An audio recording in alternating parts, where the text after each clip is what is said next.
creepy things caught on doorbell cameras. At 8:45 p.m., this individual knocks and then stands at the door for 15 seconds.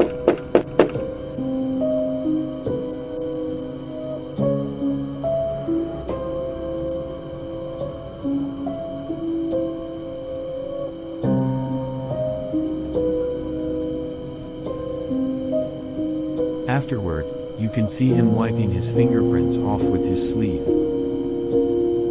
He wears a permanent smiling face mask and looks directly into the camera, fully aware that he is being filmed.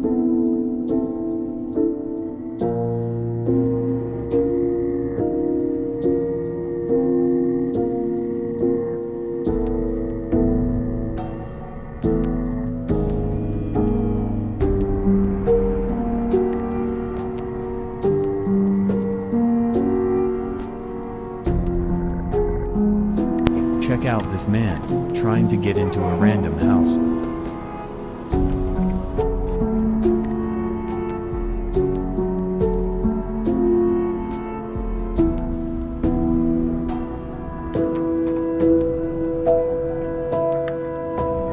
That's why you should double check that your